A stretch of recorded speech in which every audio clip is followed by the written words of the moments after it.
Well,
hello there, everybody. Welcome. Nice to see everybody on a Sunday evening. Let's see what we got here. Hello, Val. Hey, Chris. Hello there, Rebecca. Hello there, Crystal. How's everybody doing tonight? What about you, Val? Well, I'm going to be very, very busy. I got some community volunteerism going on this week. I got to get this computer in. I'm going to do some refurbishing on this computer here. So I don't know if it's going to knock me offline Sunday coming up next, but we'll see. Hopefully everything will work out just fine. Not a big thing. So what else we got going on? Well, today we have Mr. Brian Sawyer coming in from Bigfoots of Michigan. And I'm a Michigan resident, and I just absolutely love to bring in and introduce different Michigan people. And tonight's show, I think everybody will have a good time listening to this interview. Awesome. Let's go ahead and bring him in. Brian, come on down. Hello. Thank you so much for having me on. Absolutely. So introduce yourself to everybody, who you are and what you do. Yes, my name is Brian Sawyer. My name's kind of known around the Detroit area as an actor and a producer. I produce for independent filmmaking. As an actor, I've been on most of the Hollywood sets that come to Michigan, in one way or another, whether it's helping out with sound, camera, stand-in work. I've doubled for Eric Roberts. I've been on sets with Ben Affleck, Henry Cavill, Gal Gadot, all the bigger type movies that come to town. So yeah, doing that. And right now we're kind of launching a test pilot series called Bigfoots of Michigan, Bigfoots of America. And the primary goal of the TV show is to go around the state of Michigan and interview Sasquatch eyewitnesses. One of our mottos is that the eyewitness is just as important as Sasquatch. They kind of go hand in hand. Mm-hmm. Interesting. Yeah.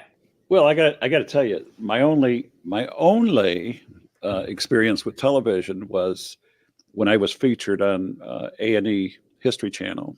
Awesome. Doing the kind of documentary on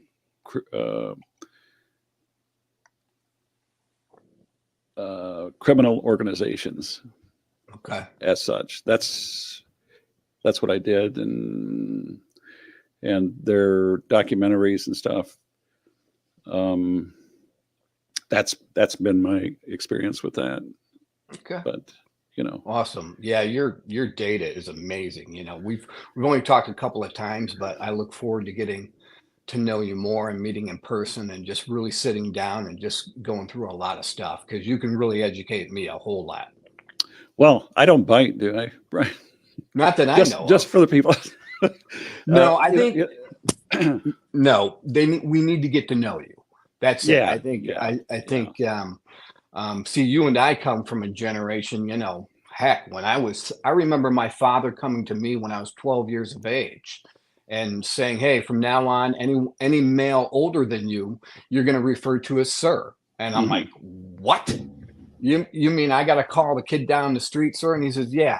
And I said, "Well, why do I have to give him respect?" He said, "It's not for them. It's for you. You're going to learn how to honor your people older than you, because you're about to go into the workforce, and you need to know how to honor the system of authority." Yeah, that's all through my professional life career. That's been a real stickler for me. It's Brian and Grizz. It's not about vulgarities. It's not about profanities. It's about respect. Seriously. And when you're dealing with people, in the kind of things that Grizz and I did, that's what it's all about. It's people business is a dynamic business. Yes. There's a lot of ups and downs. There's a lot of nuance to it, and those that succeed learn that very quickly. And it's not about dictatorial shouts and disrespect and stuff. And it's just gone a long way with me, and that's something that I tend to demonstrate on my Facebook group site. I don't want the trolls. I don't want the profanities, the vulgarities. Impress me with what you know. Right. Show me your mastery of the English language. That's what I want. I want to learn something every day. Very nice. Every time I talk to somebody, I want to learn something. And that's when I know that I'm on the right track. Totally agree. Totally agree. So what do you do, Brian? Explain to everybody what you're working on, what your plans are, and so forth. Well, we're working on the TV pilot, so it's putting together like a season 1 and a season 2 pitch package. So with that, we need to establish kind of a format for episodes. There needs to be a system of promotion, like artwork, logos, all that kind of stuff. Your mission statement. You want to kind of verify what your goal of the show is. So when you present it to the studios, they have a whole idea basically of what you want to do, but also what they can do with your show. So like Val was saying, is a lot of times you just need to shut up and listen, because you have to negotiate so much and meet at that middle area to where you both have a product that you can sell. So what got you into the Bigfoot world? It's been about 2 years now. I was doing another test pilot. We had some studio people in the state of Michigan, and we were working on kind of a concept family paranormal cryptid show. And so we were going to do different episodes, like with UFOs and mermaids, pterodactyls. We've got some sightings on the west coast of Michigan. I might still do that one. So it's very interesting. So this particular episode was going to be about Bigfoot. And I met an eyewitness. His name is Aaron Young. And he had a Sasquatch eyewitness encounter in Gladwin, Michigan. Now, going back, really, I started off with Sasquatch when I first saw the In Search of episode with Leonard Nimoy about the Patterson-Gimlin film. So, and I just remember as a child seeing that on TV and, oh my gosh, there's a monster in the woods. This is crazy. And then that kind of lightens up. I watched $6 Million Man. I don't think there was an episode that I missed. And so when $6 Million Man show came on with Bigfoot and the UFO connected, boy, that really drove it home for me. But you get older and you take on the duties of everyday life and marriage and kids and all of that, and you forget about these things. And so, sure, like any other man, I've been on YouTube checking out YouTube videos, but it was just one of those things where it's not that I never believed that Bigfoot existed. It's just kind of like, well, I wonder if it does. Well, when I sat down with Aaron Young and we were around the campfire filming, and he gave his eyewitness encounter, and I looked into his eyes. So here's a man where he's got his reputation to lose, being called a wacko, whatever. So many of these armchair quarterbacks and what we call the normal world, when they look into the Bigfoot world, they call us wackos or crazy people. But when I looked in Aaron's eyes, I was like, oh my gosh, it is real. Not that I, didn't think it was real, but it drove the point home that Sasquatch is real. And I just was encaptured by it. And then around that time, the Cass River sighting had happened down there right around the Vassar area in the Cass River. Now, I've since gained more information on that, and everybody has a right to their opinion on that. And Val, sometime I think you and we have to dip into that more about the information that I found out, because I don't want to spoil it for other people, but now I have a certain opinion because of the information I found out. So, anyways, between Aaron Young's eyewitness encounter and the Cass River sighting, that got me interested. And then I got on the BFRO page, and there was another sighting just east of me. I live in the town of Sandusky now. My father had passed. I took over his house, and it seemed like all these dominoes started falling into place. And so I find out about another sighting by a possible Boy Scout and his father over here on the East Coast by Port Sanilac, between Port Sanilac and Lexington, I believe it was. So then I came across a book. I started, you just start following the rabbit trail. And I came across a book called Sasquatch Encounters or something like that in the Thumb of Michigan by Robert C. Brenner. And oh my gosh, it just lit my brain up. And so I started kind of connecting the dots. And the two biggest dots are the Cass River and the Black River, and how they meet up into this place called the Minden City Swamp. So I just started investigating and getting the word out there. And me, having a background with the acting and film, and just kind of contacting some of my buddies, hey, how I go about this. Because when I'm doing a test pilot, it's costing me $500 to $1,000 a day for camera rental, all of that. And you've got certain conditions, certain stipulations that have to be, the boxes have to be checked off. So I'm like, okay, well, I don't want to put that kind of money into this show, but if I take this on myself and put this on my shoulder, and the tab is all on my shoulders, then I should be able to distribute the monetary weight evenly. And that's what I've been doing. I was on the big thing that really sent it home for me. I was on set with John Hamm and David Harborough from Stranger Things, and I'm sitting in a room with both of them, and Steven Soderbergh, director Steven Soderbergh, came in, and we were all talking, and Steven starts talking about how he filmed, and I forget the name of it, but he filmed a movie with Meryl Streep all on his iPhone 13. And he said, hey, if you've got the right editing tools, it can be done. It's hard to kind of wrangle in the sound and lighting, but you can do it. So I remembered that. So at that time, I had an Android phone. I went out and I bought an iPhone 13. I bought an iPhone 14. I just kind of took the recommendations of what Steven was talking about.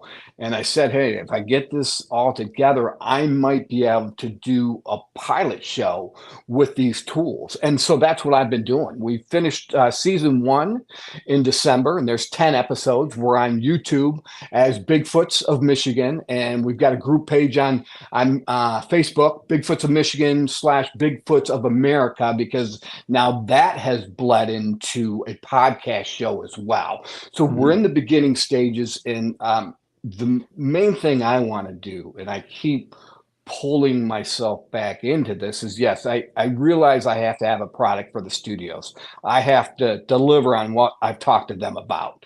So, but I have to connect with people. I believe that all successful things are founded on people and relationships with people. During the day, I have a real job. I work for Ford Motor Company. I'm an auto worker. And I work on the new E150 electric motor. And so I'm working with some of the latest technology there are in electric cars. And, I got to be honest, we're struggling a little bit. And part of me laughs and says, hey, wait a minute, haven't we been building automobiles for 100 years now? Well, the problem is the implementation of the technology, just integrating all this new technology that'll cooperate with machines in order to build these, products for the engine. Basically, I make components for the electric engines. And so Ford always built something off of something they had before. And so with the show, my most important ingredient, yes, of course, it's Sasquatch, but just as equal is the people.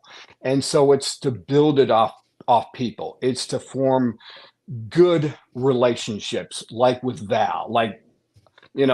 I already know with Val, I'm going to have a long-term relationship where we respect each other. I'm going to respect what he's doing. I'm not going to impede on his territory.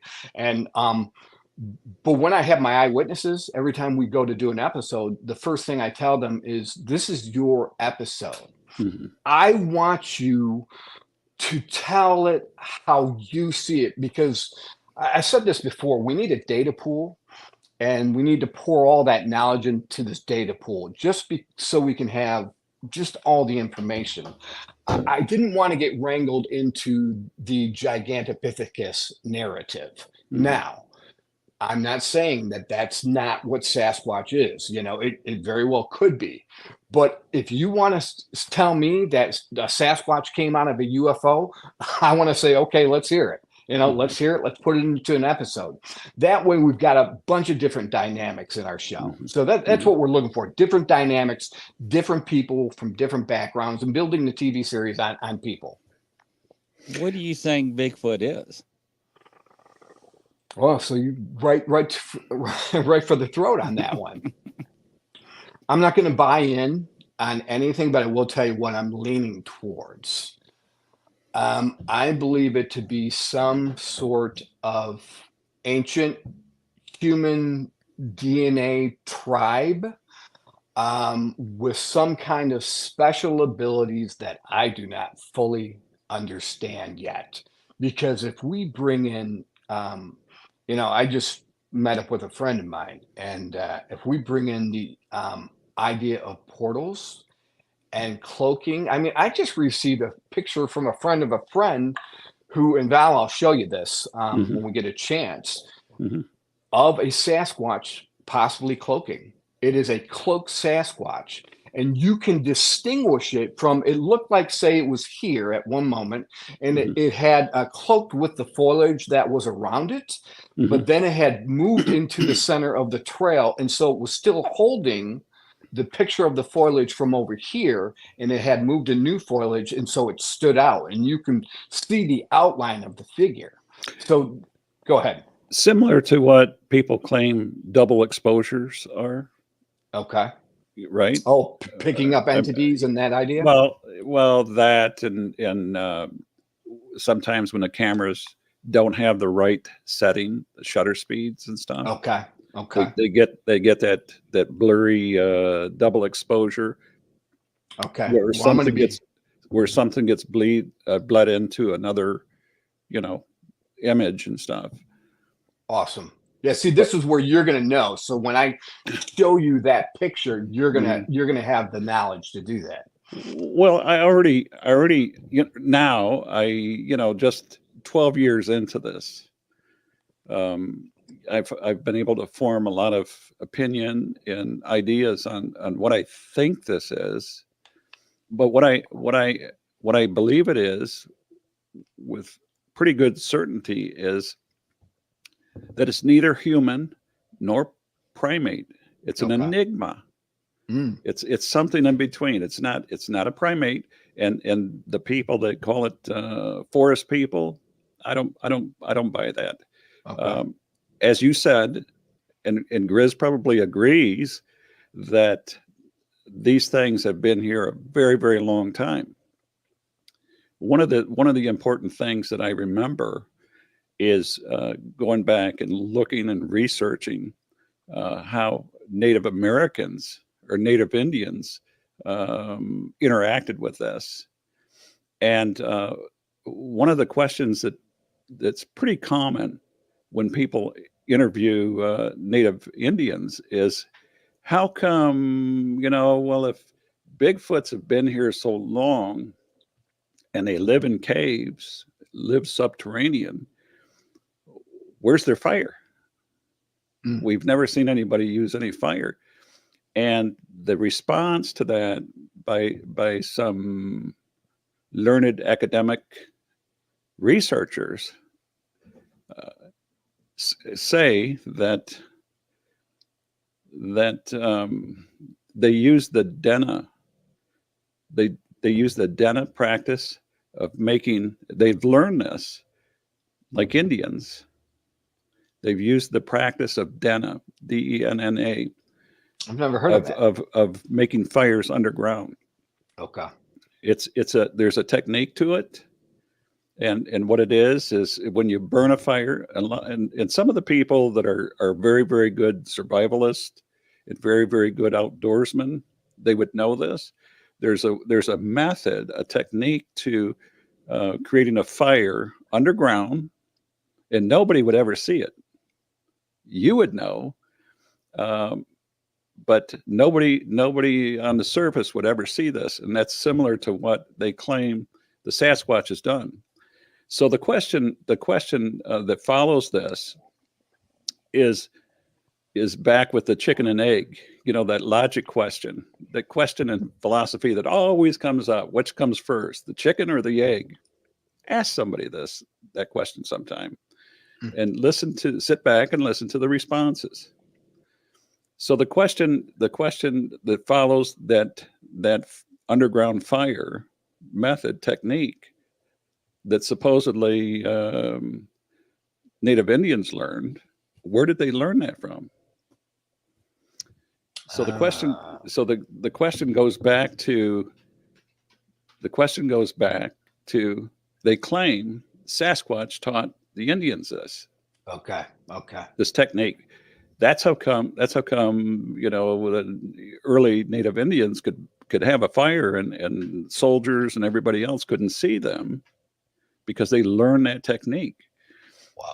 And for the fact of that matter, that when Sasquatches are subterranean or they're in caves, you don't see the fire, but there's obviously been fire there. Okay. Evidenced by the fact that the ceilings inside the caves are scorched black with soot and stuff. Wow. So something has been there, and Brian and Grizz, I'm telling you, as a data miner, I've never believed this before. I never got into UFOs and that kind of stuff, and I'm still not.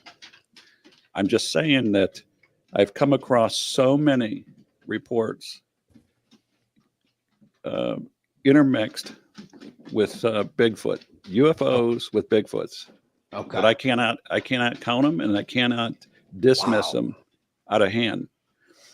So there's an earlier book, and I don't recall the author's name now, that I read Oh, he went somewhere. Huh. Okay. Well, hurry back, Val. So, what's your picture of this entity or Bigfoot? Did it look like anything like Predator or a Glimmer Man that everybody's calling?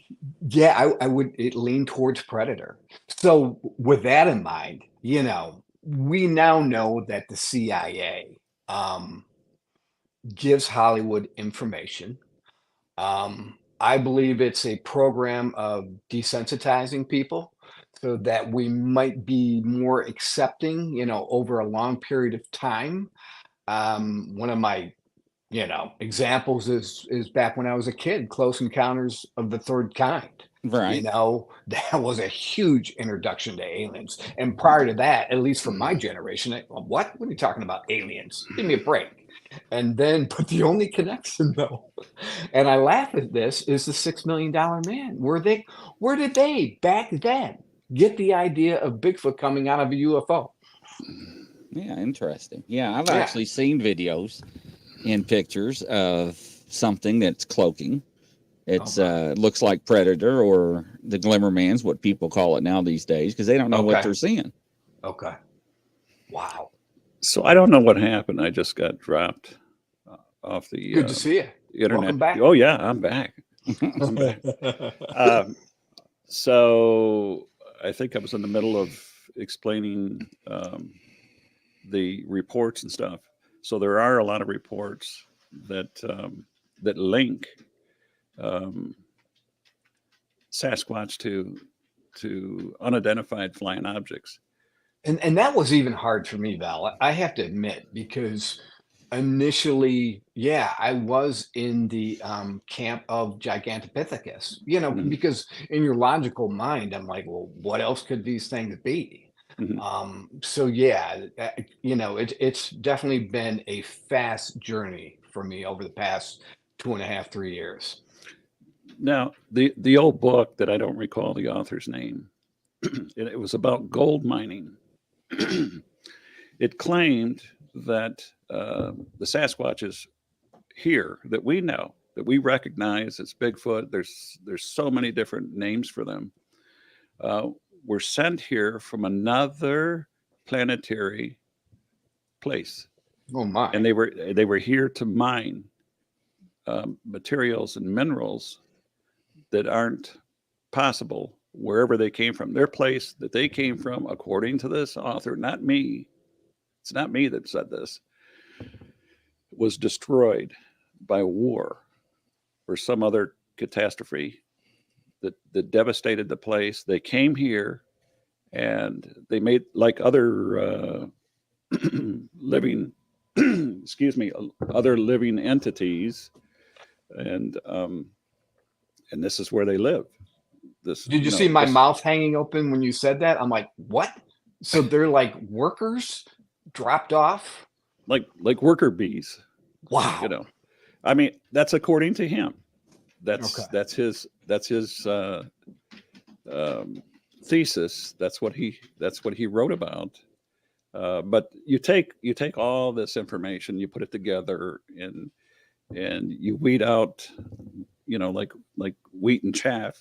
You sift through it, and you take what is useful to you, and discard the rest. But it's interesting where that conversation goes. Oh, without a doubt. I mean, for me, I've got the Christian background. Yeah, I'm a Christian. Yeah, I'll admit that. But I was going to ask about that.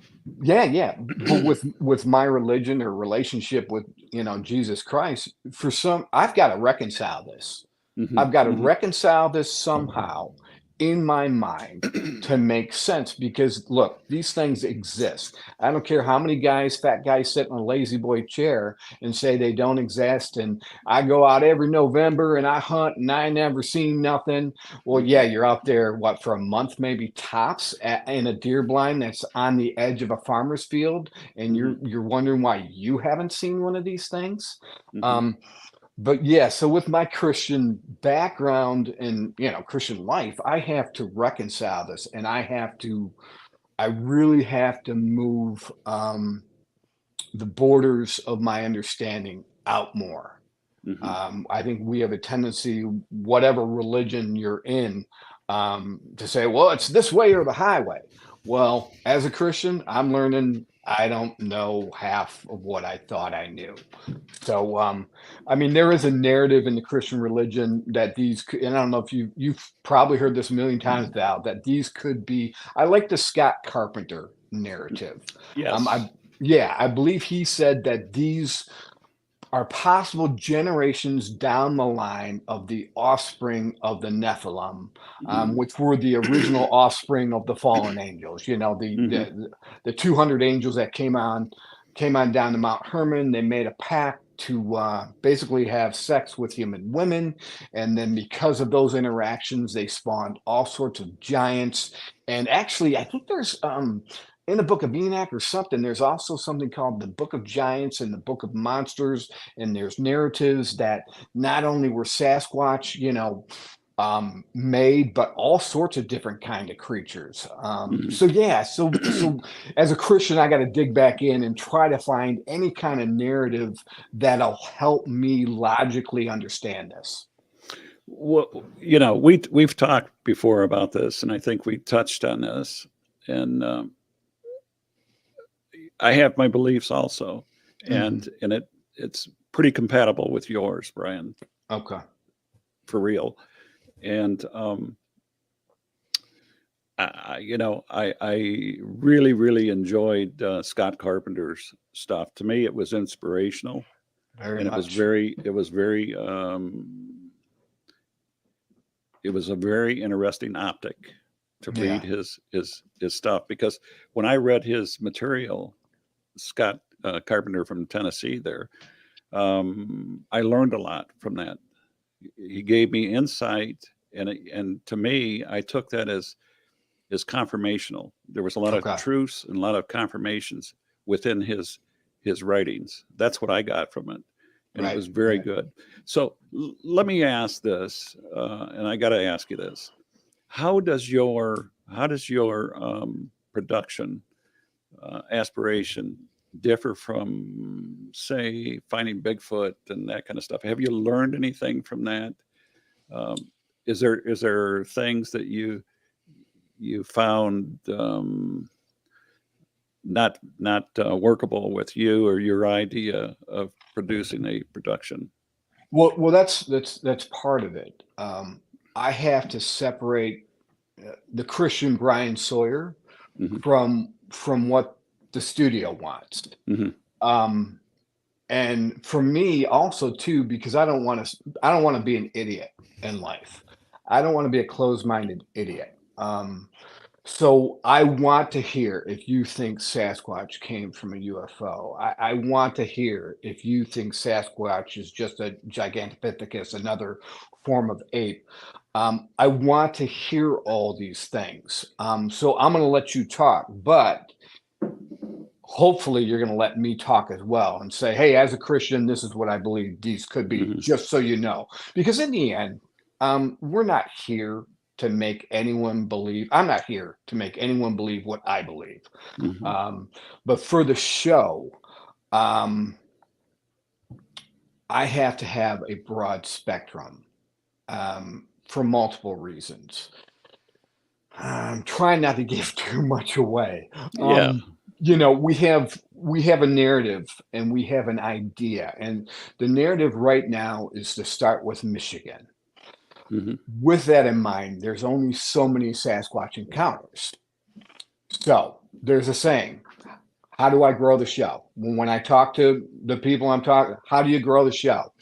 Because in TV land, the Golden Cup, the trophy, is to have 10 seasons. So if you didn't know that, anytime a TV show starts, they want 10 seasons. And so just like the Curse of Oak Island, God love them. I like that. But they're good at stringing you along to the next episode and then the next season. Because once you get past a couple of seasons, then you're in your profit margin. And you're making that money back and then some. And then, because usually it takes a season or two to garner a following. And so, for me, though, the one narrative I want to push, first of all, I want to be able to say my point of view. So that's an understanding I have with the people I'm working with. You know, I can be a Christian doing this, or I'm not going to do the show. Number two is, like I said before, just as important as Sasquatch is, so is the eyewitness. Mhm. People are so important. I have, you know, we have the scary encounters, Val, but we Mhm. have the wonderful encounters too. Mhm. One particular sighting, this girl, she's older now. She had moved away from the state of Michigan, but now she's back. And she got a hold of me and she said, "Hey, I need help." I'm like, "Yeah, what do you need help with?" And she says, "I need help in tracking down a Sasquatch family." And I'm like, "What? Like a fourth cousin or something?" And she says, "Well, here's my story. Every year, my father used to take us camping in the RV to a certain campsite. And when I was about 10 years old, I was out there playing like we do every summer, you know, the week or two we stay out there. And I turned around and there was a jet black adolescent Sasquatch with these golden eyes standing 5 feet away from me, just looking at me. Well, long story short, she forms a friendship with this adolescent Sasquatch, and as time goes on, the parents of this young Sasquatch move in closer to camp. She ends up feeding the alpha male, the father figure, steak off the grill. And she's like, and he really enjoyed it. And so she said, I had a long running relationship and with this Sasquatch family at this particular campsite. And then I moved away. And Mhm. so now I'm back in Michigan and I would love to find this particular Sasquatch family.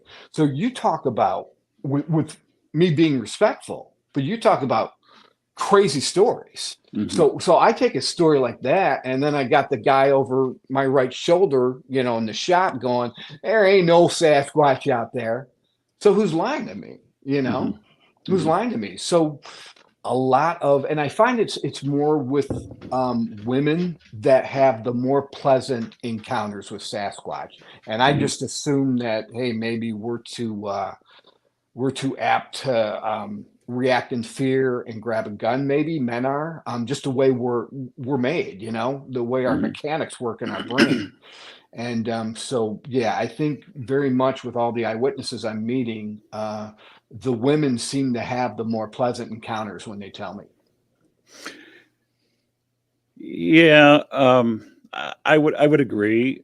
Um, Somebody one time got into a discussion about and I classify these, everything that I do has a data set, and I'm working with a database with about 200 different data sets.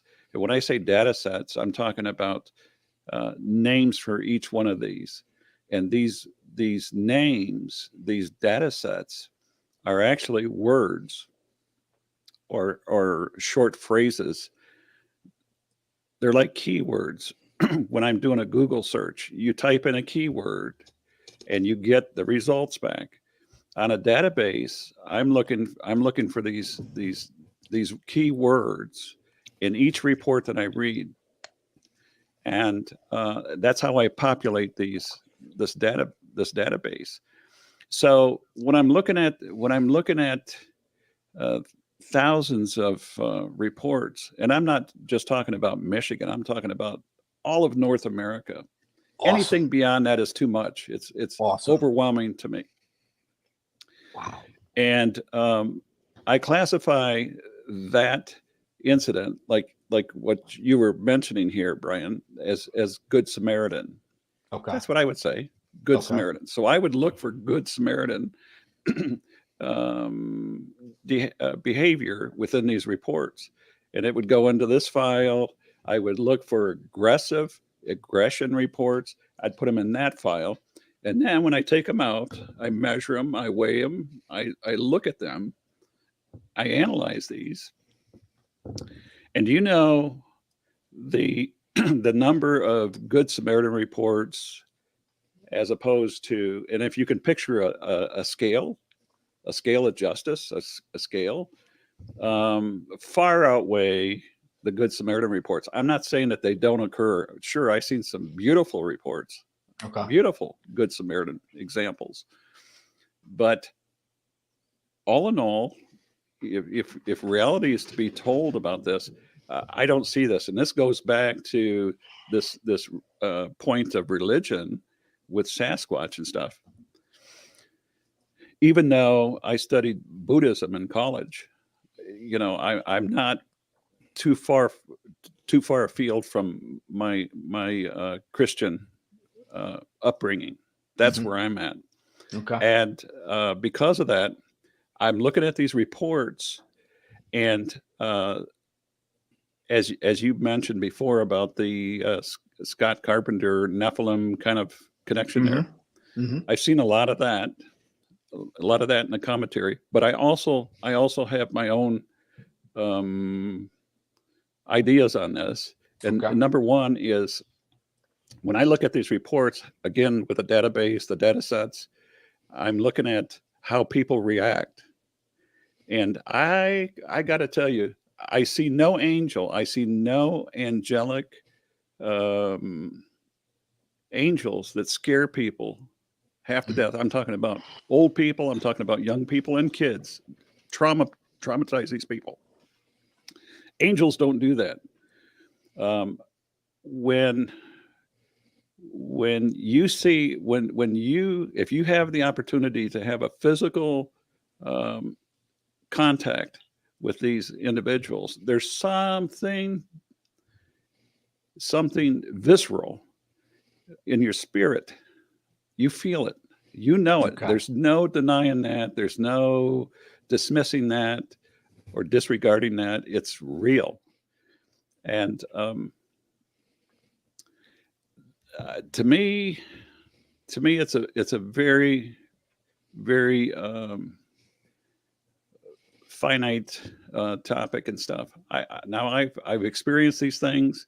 I felt an overwhelming presence with them. I seen one. I know that there was a second one in the tree because I seen it. I wasn't able to capture it on photo. After the photo was handled and sent to the UK, it came back to me pointing out 4 or 5 other individuals on the ground, laying down all around me. And to me, the way I felt would be the same way that you would feel if somebody stood over your shoulder and rifled through your computer files, looking at your stuff. You know how invasive that would feel? Okay. And that's the way I felt. It was, Janice Carter told me one time, because I explained this to her, and she said, well, they were reading you. What do you mean reading me? What do you mean reading me? Yeah. I said it was staring at me, and I was trying to provoke it to get a reaction because I could not believe what I was looking at. I thought it was a man dressed up like this. That was my first impression. I was a police officer. I had never seen anything like this before. I've seen some crazy things that I couldn't believe, but when I seen this thing, it was hard for me to switch the gears. I mean, this is reality. This thing was live, breathing, blinking its eyes, stood there emotionless, and I called it a freak. Okay. I called it, you freak, you is what I said. Just came out of your mouth. Yeah, I said some nasty things too. I said, what the F? Are you kidding me already? What is this? You got to be, and I'm waiting for this thing to crack a smile. I'm waiting for a man to say, okay, I work for the state and, we're doing poaching, whatever. It wasn't it. I felt the sense of as though this thing or things around us were draining my battery, my lifeline, my energy. And my first thought was those books I read on missing 411, where people disappear, some of the stuff that I read by Scott Carpenter. And I thought to myself, this is how people disappear. This is how it happens right here. Okay. They put you to sleep. They Oh put you to my. sleep and you end up who knows where, but I'm not going to sleep.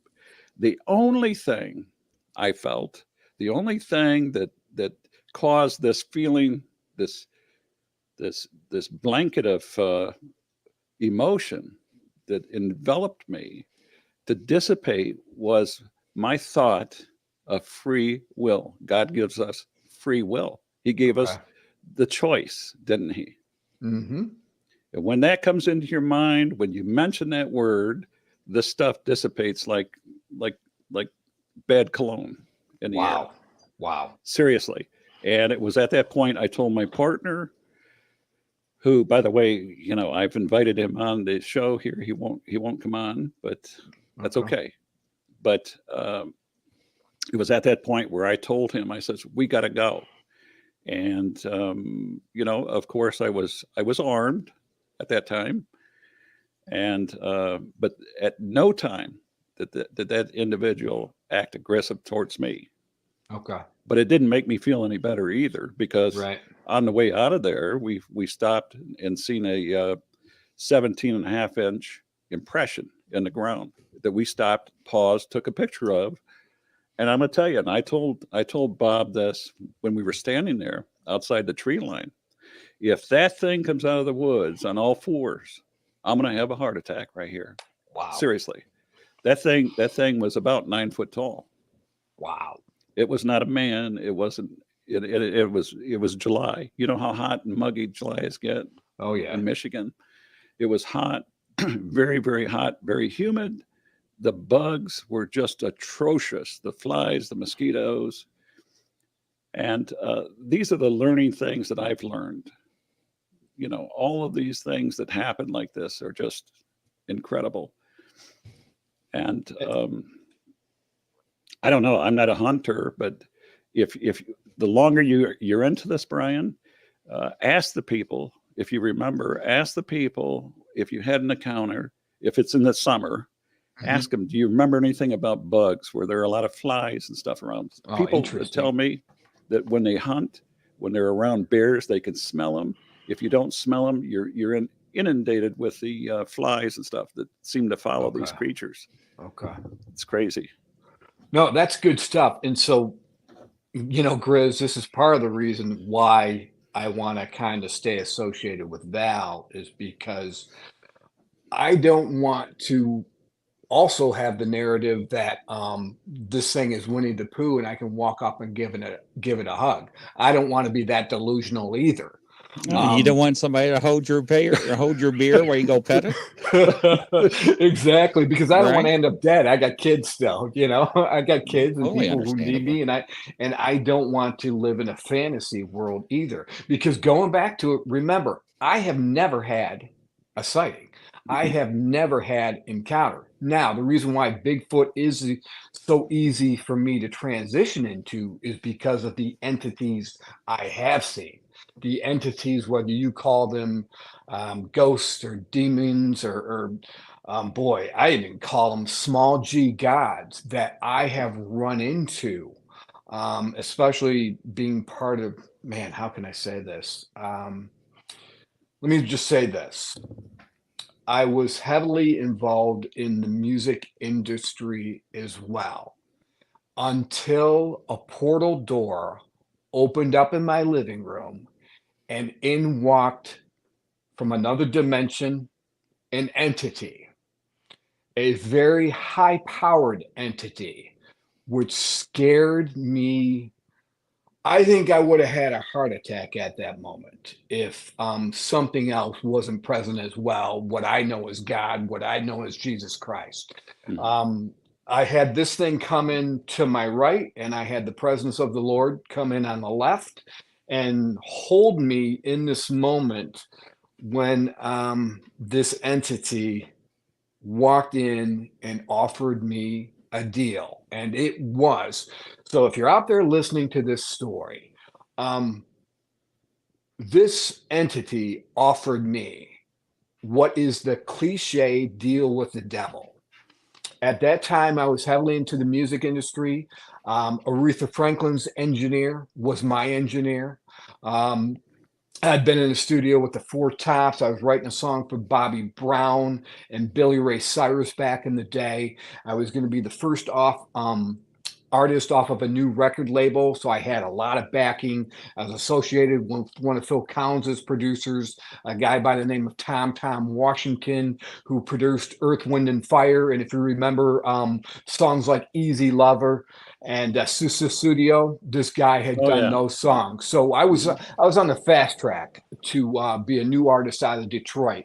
And at that time, it was funny. I just started hearing about Kid Rock, him coming up, and this was before Eminem. And so I'm on the fast track. I just cut a demo in Chicago with this producer, and I was getting ready to go off to New York to start recording. First of all, we had flown a soap opera star in from New York. He was singing one of my songs. I was getting ready to go to New York to present 2 songs to Bobby Brown and Billy Ray Cyrus, and then start recording more songs. And I'm going to tell you right now, God's honest truth, and people need to hear this. That door opened up in my living room. That thing walked in, and it offered me what I had always wanted. And at that moment, I had to turn it down. So now you can go off on a tangent. You can say I was high. I've never done drugs in my life. You can say I was drunk. At that time, I'd never been drunk in my life. This thing, like Val's saying, scared me so bad. There was also an interaction with it. And this is what, I'm getting real deep, and I don't know why I'm getting real deep, but these Because things you're here. probably I appreciate it. these things can cross from whether it be a different dimension. We don't fully understand how all this works, but they've been crossed over twice, and in 2 different situations, I've been touched by these things. This particular entity offered me insurmountable amounts of cash.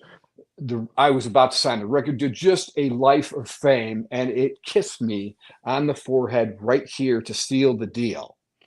Now, at the time it kissed me, it didn't know the presence of the Lord, God Almighty, Jesus Christ was in the room. And then God made himself known, and this entity, which was right here at the time, kissed me on the forehead, looked up, and the presence of the Lord came in as this bright light, and this thing, absolute fear in its face, and ran into that portal, and that door shut behind it. And this was in my living room. That shocked me. At that time, I'm 20, Wow. 22, 23. It changed my whole perspective. And that launched a series of encounters with entities from different dimensions, talking to me. One even hit me. So I had the kiss, so I felt that. And then later, I had an entity hit me in the chest, punch me in the chest. So my whole point of this is I had that background to take into the world of Sasquatch. So even though I've never seen a Sasquatch, my ears are open, my eyes are opened. I don't want to make this thing a Winnie the Pooh if it's not a Winnie the Pooh, but I do want to hear all sides of the story. I have to do that for the sake of the TV show, in order for the show to grow, as we say. But yeah, boy, it's been an amazing ride. So the past 2 years, and then meeting all these wonderful people who their lives have been changed. It's been awesome. It's been really cool. Incredible. That's incredible. Yeah. And I don't know what it is with Michigan. They've come out with a lot of talent, musical talent over the years that I remember. Bob Seger, Ted Nugent, MC5, Grand Funk Railroad. These were all Michigan people from the blue collar state, the dregs of society. But these were some very, very good talent and stuff. And just as you mentioned, Aretha Franklin, I think she started out in Detroit, Motown there, the Temptations and the rest of these people. So the state's always had a lot of talent musically and stuff. Sure. And by the way, what instrument did you play?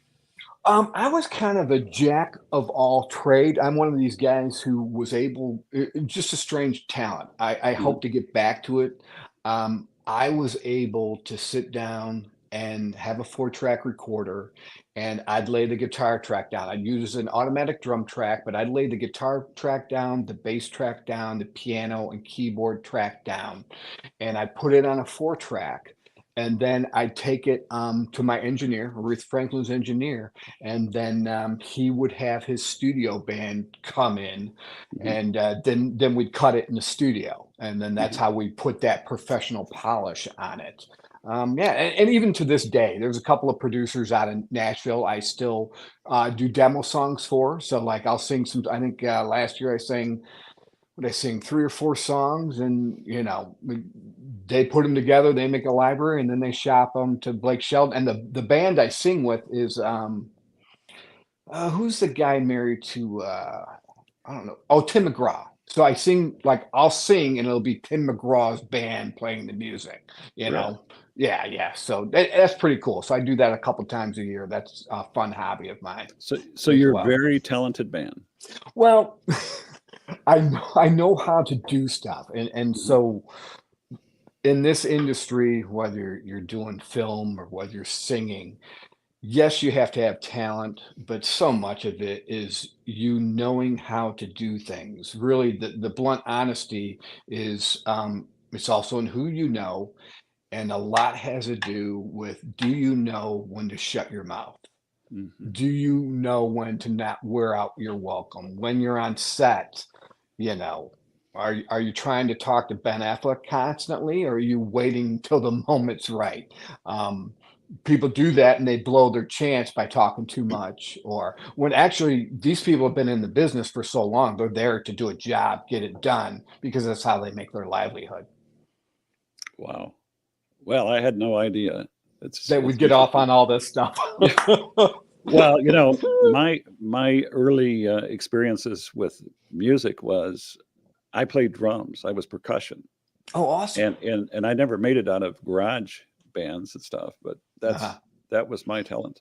But awesome. I also grew up in the generation of Ann Arbor, Michigan.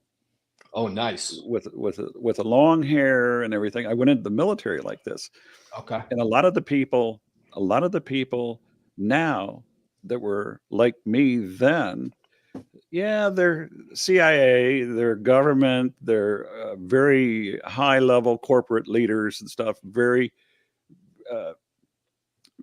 educated, very, they went on to graduate with doctorate degrees, and some of them are medical doctors, surgeons, but that's how life takes us. It takes us through these different that's our journey. That's our personal journey that we take. And some of these things we have to endure and learn from. You stumble, you fall, you get up, and you keep moving. But these are all lessons in life that we learn. For sure. And when it comes to Sasquatch, Val, I don't want to go out into the woods and think every impression is a Sasquatch footprint. I don't want to think that every broken branch is, a Sasquatch marking its territory.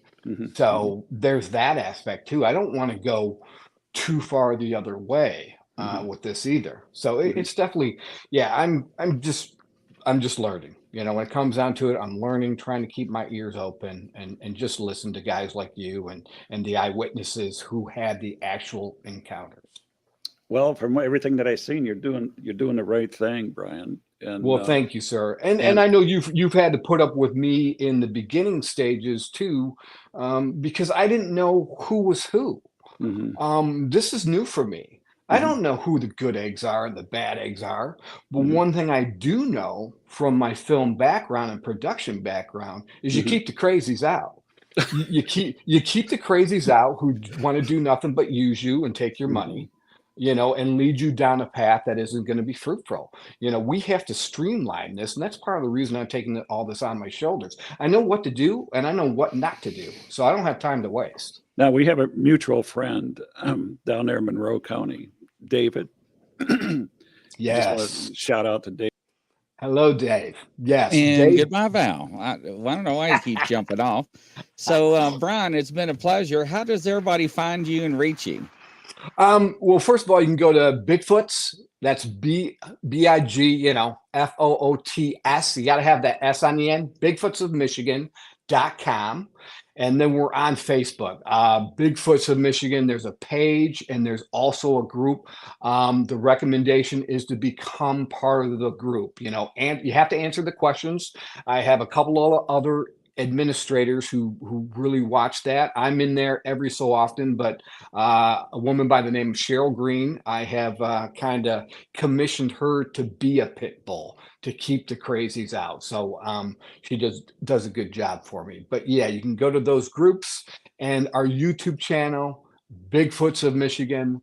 Put in, since we're so new and we're still getting a following, when you go to YouTube, put in Bigfoots of Michigan channel, and then we'll come up. Awesome. Awesome. Well, it's been wonderful. Glad to have you. More welcome back anytime. And from coast to coast around the world, we'll see you at 8 o'clock. Take care, everybody. Bye-bye.